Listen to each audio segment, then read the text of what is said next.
Zillow's iBuying program has officially flopped. 7,000 homes are expected to hit the market. So in this video, I'm going to tell you what that means for you if they're thinking about buying or selling a home in the Twin Cities. All right, now before we get into it, I hear headlines all the time. People always have questions. So if you've got something you've been hearing of in the news, you have a question, feel free, find all my contact info down below, or you can just leave it to me in the comments and I'd be happy to reply to you right there. Before we can get into what it means when Zillow's iBuying program flopped, we got to talk about what an actual iBuying program is. So if you're not familiar, it's an institutional buyer is what that stands for. And basically it's when a company says, you've seen their big marketing campaigns of, sell your house, no staging, no showings, we'll just buy it for cash. That's an institutional buyer.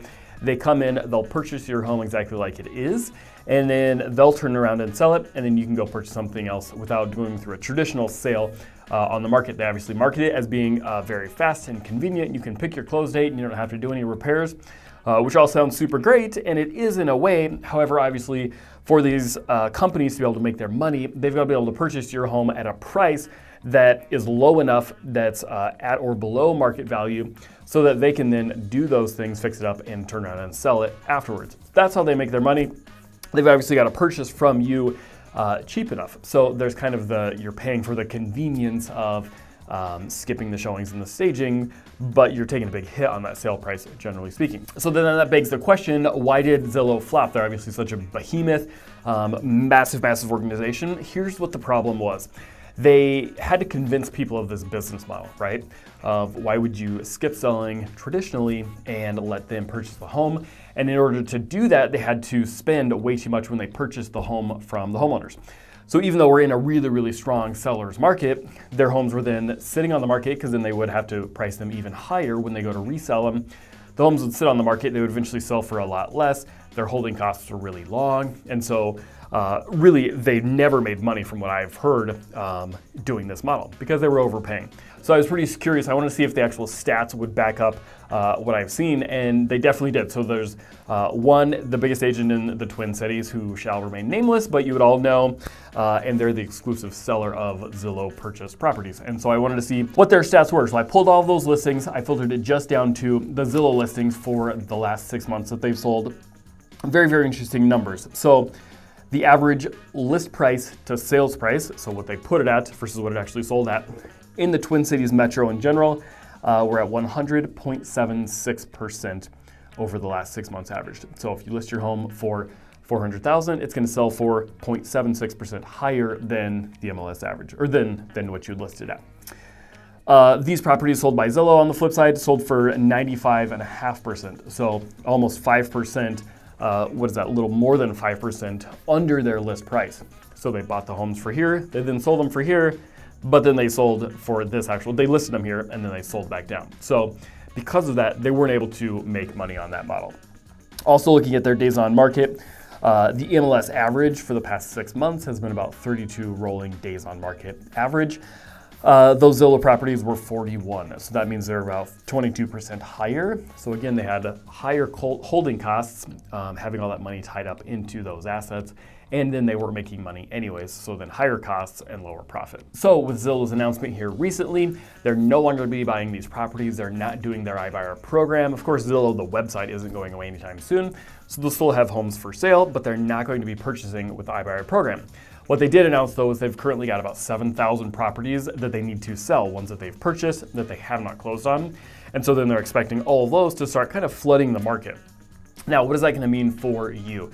And specifically, is there going to be a lot of good deals coming on the market? Here's what I would say. You got to remember, Zillow bought all these properties and they kind of overpaid for them when they bought them. So people are expecting that all of a sudden there's going to be a whole bunch of homes that Zillow needs to dump. Well, they're smart enough to know the assets that they've got, and they're not going to just dump them at buyer bottom prices just to get out of it, right? Perhaps they'll be more motivated to price them better and not have them overlisted.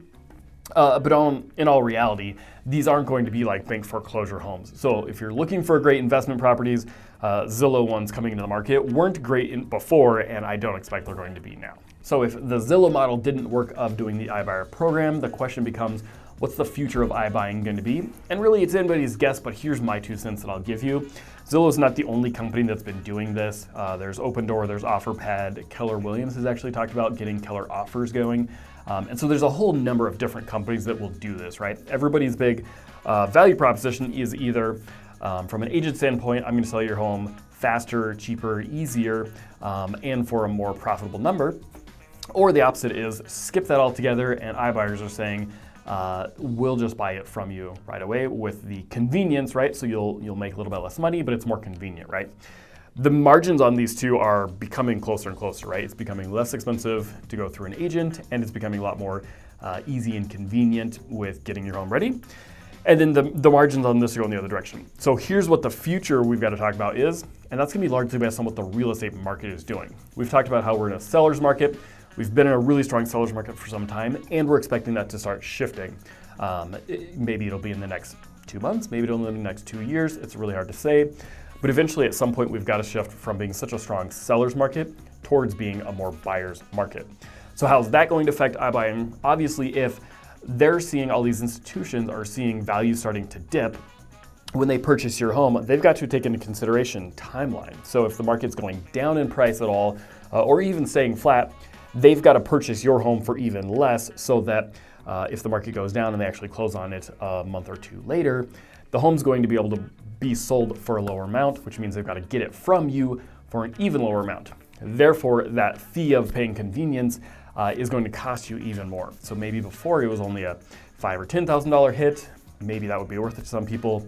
The question is going to become, as the market softens, if that number becomes $10,000, $15,000, $20,000, $30,000 that you're losing a lower net, the question is going to become, is it going to be worth it?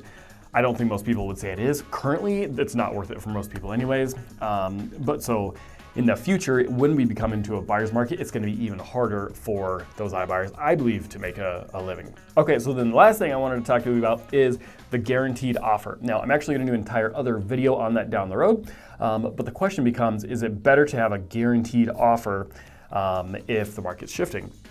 Ultimately, only you can answer that. But the reality is, if you'd like a guaranteed offer, I'll give you one too. Not a problem at all.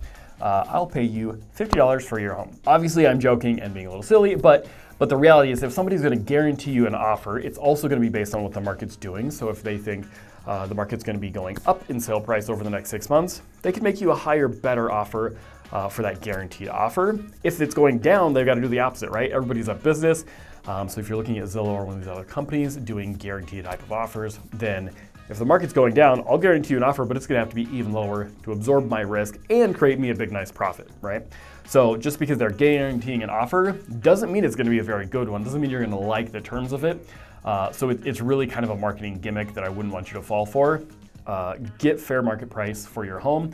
You do a little bit of effort putting it into getting that sale price up, and then you hire an agent that does a really, really good job marketing your home. Then we can get your top line as high as possible, reducing the costs along the way, and that's going to net you the most money at the end, which is ultimately what everybody wants. So don't fall for a guaranteed offer. Definitely make sure you subscribe because I'm going to do a more exhaustive video on guaranteed offers and what they could mean for you. That'll be coming up next, and then we've also got a couple great videos you can check out right here. Thanks for watching, and I'll see you next time.